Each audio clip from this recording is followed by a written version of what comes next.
साई बाबा. नमस्कार बंधू भगिनींनो.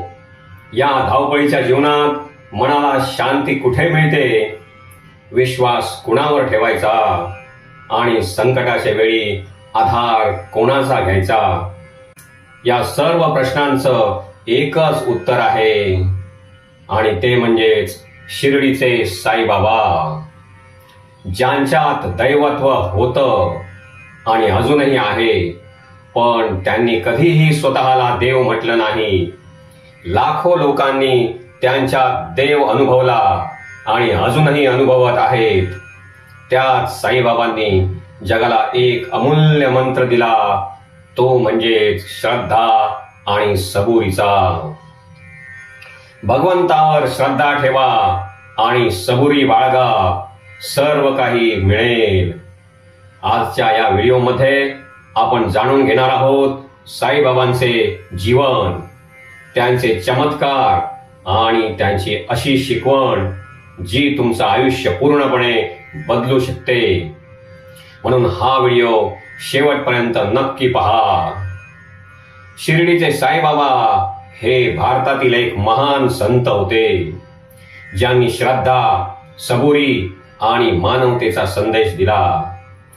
या व्हिडिओमध्ये आपण साईबाबांचे जीवन, चमत्कार आणि त्यांच्या शिकवणीबद्दल थोडक्यात माहिती जाणून घेणार आहोत. जर तुम्हाला जीवनात शांतता, यश आणि समाधान हवे असेल तर हा व्हिडिओ नक्की पहा. ओम साईराम. बंधू भगिनींनो, साईबाबांनी धर्म, जात, पंथ यांच्या सीमा ओलांडून मानवतेचा खरा संदेश दिला. महाराष्ट्रातील अहमदनगर जिल्ह्यातील शिर्डी गाव एक साधं, शांत गाव, पण याच गावाने पाहिला एक दिव्य चमत्कार. एक 16-17 वर्षाचा तरुण फकीर, डोक्यावर कपडा, अंगात साधं फाटकं वस्त्र, डोळ्यांत अपार करुणा, तेच होते आपले सर्वांचे साईबाबा. अशा प्रकारे साईबाबांचे शिर्डीत पहिलं आगमन झालं. साईबाबा यांच्या शिर्डीत आगमनाबद्दल अचूक ऐतिहासिक तारीख उपलब्ध नाही, पण परंपरेनुसार हे 2 टप्प्यांत घडले असे मानले जाते. पहिलं आगमन सुमारे 1854 साली झालं असं मानलं जातं की साईबाबा पहिल्यांदा 16 ते 17 वर्षाचे असताना शिर्डी येथे आले. ते गावाबाहेरच्या नीम म्हणजेच कडुलिंबाच्या झाडाखाली ध्यान करत बसत असत. गावकऱ्यांना त्यांचं वर्तन अत्यंत शांत, समाधानी आणि आध्यात्मिक वाटायचं. काही काळानंतर ते अचानक शिर्डीतून निघून गेले. काही वर्षांनी ते पुन्हा शिर्डीत आले. त्यावेळी ते एका लग्नाच्या वरातीसोबत आले होते. ही वरात धूपखेडा येथून आली होती. यावेळी एक महत्वाची घटना घडली. शिर्डीतल्या खंडोबा मंदिराजवळ म्हाळसापती यांनी त्यांना पाहिलं. त्यांनी साईबाबांना या साई असं संबोधलं. याच क्षणापासून त्यांना साईबाबा हे नाव मिळालं. त्यानंतरचं साईबाबांचं जीवन. साईबाबा शिर्डीतच स्थायिक झाले. त्यांनी द्वारकामाई मशीद येथे आपलं वास्तव्य केलं. त्यांनी सबका मालिक एक हा संदेश दिला. सर्व धर्म, जाती आणि पंथ यांना एकत्र आणण्याचं कार्य केलं. थोडक्यात सांगायचं तर साईबाबांचं पहिलं आगमन फार थोड्या काळासाठी झाले होते. तरुण अवस्थेत काही काळ राहून ते निघून गेले. कुठे कोणालाच माहीत नाही.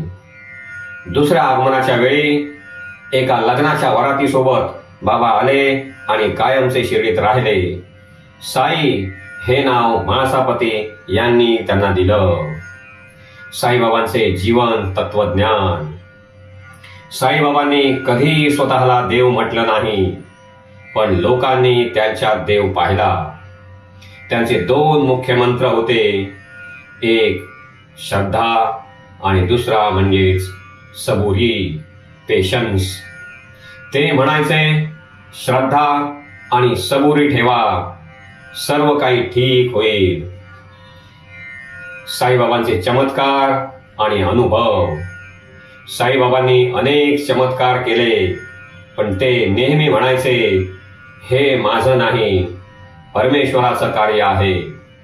त्यांनी तेलाऐवजी पाण्याने दिवे पेटवले, अनेक रोग्यांना बरे केले, गरिबांना मदत केली. पण सर्वात मोठा चमत्कार होता तो म्हणजे लोकांच्या मनात विश्वास निर्माण करण्याचा. साईबाबांची शिकवण, सर्व धर्म एकच. साईबाबा मंदिरातही वास्तव्य करायचे आणि मशिदीतही. ते म्हणायचे, अल्लाह मालिक. त्यांनी शिकवलं, धर्म वेगळे असू शकतात, ते माणसाने बनवलेले आहेत, पण देव मात्र एकच आहे. आजच्या जीवनासाठी साईबाबांचा संदेश. आजच्या धावपळीच्या जीवनात साईबाबांचा संदेश खूप महत्वाचा आहे. तो म्हणजेच संयम ठेवा, विश्वास ठेवा, चांगलं कर्म करा, कारण जे आपण पेरतो तेच उगवतं. चांगले कराल तर चांगलेच मिळेल. कोणाशीही, मग तो हिंदू असो की मुसलमान, तो शीख असो की ईसाई असो, आपण सर्व एकाच ईश्वराची लेकरे आहोत. हम सब एक है. म्हणून सर्वांसाठी चांगलेच करा. सर्व प्राणी मात्रांवर सारखेच प्रेम करा, मग तो माणूस असो, वन्यजीव असो की जलजीव असो, सगळे जीव सारखेच. मित्रांनो, जर तुम्हाला जीवनात शांतता, समाधान आणि यश हवं असेल तर साईबाबांचा मार्ग स्वीकारा. सबका मालिक एक हा त्यांचा संदेश आजही आपल्याला दिशा दाखवतो. ओम साईराम. बंधू भगिनींनो, कधी तुमच्या आयुष्यात असा क्षण आला आहे का जेव्हा सगळं काही संपल्यासारखं वाटतं, कोणीच आपलं नाही असं वाटतं, प्रयत्न करूनही यश मिळत नाही, आणि त्यावेळी अचानक कुठून तरी मदत मिळते. काही लोक म्हणतात तो योगायोग असतो, पण साई भक्त म्हणतात तो साईबाबांचा आशीर्वाद असतो. फक्त श्रद्धा ठेवा आणि सबुरी बाळगा, सर्व काही मिळेल. आज आपण जाणून घेणार आहोत साईबाबांच्या अशा काही कथा ज्या तुमच्या मनाला स्पर्श करतील, तुम्हाला उपदेश देतील. साईबाबांचे दैनंदिन जीवन.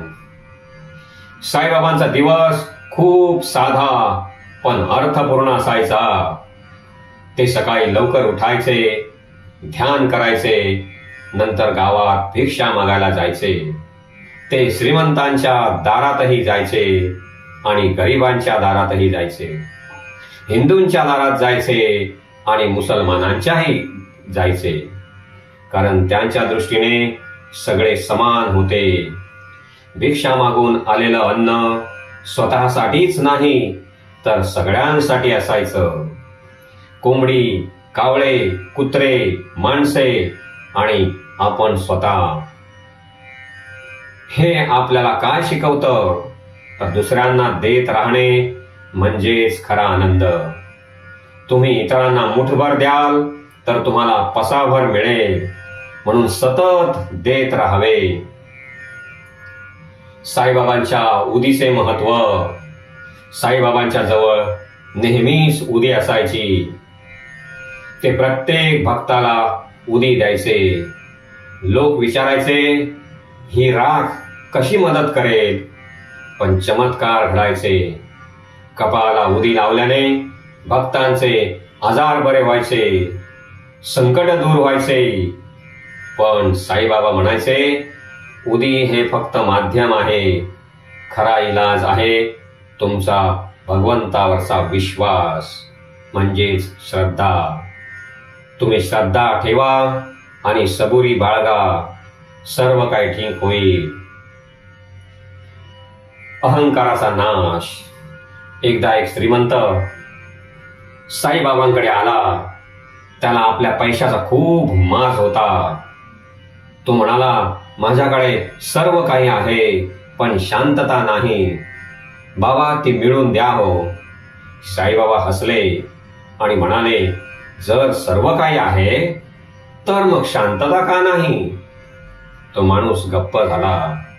मित्रांनो, आजही आपल्याकडे सगळं असतं, पण मन शांत नसतं. याचं कारण अहंकार. अहंकार सोडा, सुख आपण होऊन चालत येईल. सबुरीची खरी परीक्षा. भक्त साईबाबांकडे यायचे आणि आपली समस्या कधी सुटणार असे जेव्हा विचारत, तेव्हा साईबाबा त्यांना उदी देऊन फक्त एकच उत्तर द्यायचे, श्रद्धा ठेव आणि सबुरी बाळग.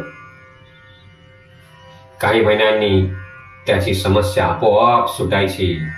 तेव्हा त्यांना कळायचं की वेळ येईपर्यंत थांबणं हेच खऱ्या श्रद्धेचं लक्षण आहे. करुणा आणि प्रेम. साईबाबांच्या डोळ्यात नेहमी प्रेम असायचं. कोणी गरीब आला तर ते त्याला मदत करत, कोणी दुःखी आला तरीही त्याला आधार द्यायचे. ते म्हणायचे, दुसऱ्यांना आनंद देणं म्हणजेच देवाची पूजा. साईबाबा आणि निसर्ग. साईबाबांना प्राणी आणि निसर्ग खूप प्रिय होते. ते कुत्र्यांना, पक्ष्यांना अन्न द्यायचे. ते शिकवत की प्रत्येक जीवात देव आहे, म्हणून प्रत्येक जीवावर प्रेम करा.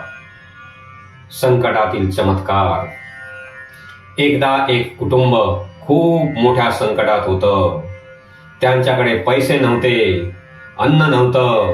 ते साईबाबांकडे आले. त्यांनी आपली समस्या साईबाबांना सांगितली.